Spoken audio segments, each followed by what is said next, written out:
Des skieurs partent du haut d'une piste et arrivent à un télésiège qui fonctionne à l'électricité et met en mouvement un câble et des skieurs. Alors on doit citer les énergies successives décrites dans l'énoncé. Alors des skieurs qui partent du haut d'une piste, ils ont une certaine énergie potentielle. Des skieurs, ils arrivent au télésiège, donc ils ont transformé cette énergie potentielle en énergie cinétique. Des skieurs, ils ont peut-être perdu un petit peu d'énergie qui est devenue de l'énergie thermique. Des skieurs dans le freinage, ça c'est peut-être pas trop cité. Après on parle d'un télésiège qui fonctionne à l'électricité, donc on a de l'énergie électrique qui est transformée en énergie cinétique puisque tout le monde se met en mouvement. Énergie cinétique du câble, des sièges, puis des skieurs. Et comme tout cela monte, ça devient de l'énergie potentielle pour tout le monde, pour les skieurs. Le câble et tout et tout. Voilà, alors on demande aussi d'indiquer par des flèches les transformations, ce qui permet la transformation.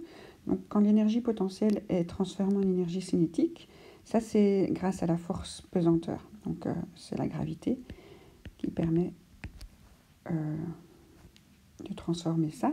Quand il y a de l'énergie thermique, c'est plus des frottements. Quand on perd de l'énergie, c'est par frottement. Quand l'énergie électrique est transformée en énergie cinétique, on a besoin d'un moteur. Et l'énergie cinétique qui devient de l'énergie potentielle, c'est aussi le moteur qui travaille contre la gravité. Voilà, ça ne devait pas être beaucoup plus précis que ça. Alors, il y a ensuite un exercice numérique. On demande de calculer une puissance et on a des informations de masse, de distance à parcourir dans un déplacement et de temps. Alors, toujours bien donner les... donc ça, c'était le A. Toujours bien donner les données. Donc 1,2 tonnes, c'est une masse, et on le transforme en unité internationale. Une tonne, c'est 1000 kg. Et donc si on a 1,2 tonnes, on a 1200 kg. Ensuite, on a une distance à parcourir. Donc ça, c'est ce qu'on appelle un déplacement. C'est 105 mètres. Attention de ne pas confondre avec une hauteur. Ici, le télésiège, il est oblique, il n'est pas vertical. Sinon, ce serait un ascenseur. Après, il y a 3,2 minutes. On peut l'écrire avec MIN ou avec un petit guillemet comme ça. Ça, c'est le temps.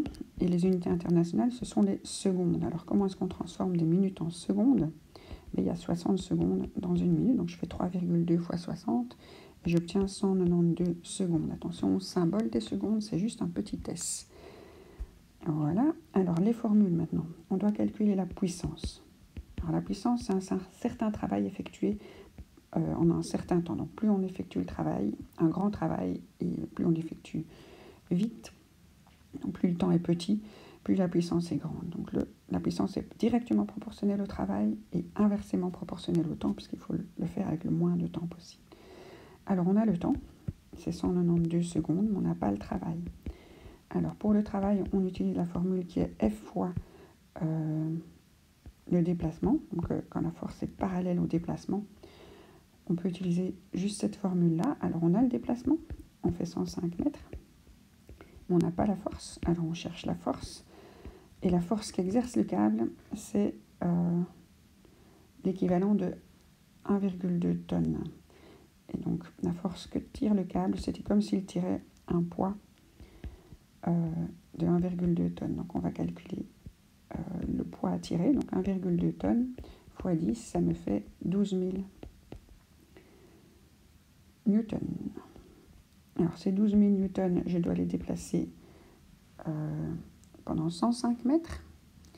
Et donc, je vais avoir besoin donc de 1 260 000, et ce sont des joules pour le travail, et c'est 1 260 000 joules. Si je le fais en 192 secondes, la puissance de mon moteur est de 6562,5 watts. Donc, attention que les unités de la puissance sont des watts, les unités du travail sont des joules, les unités des forces sont des newtons, et pas tout cafouiller au niveau des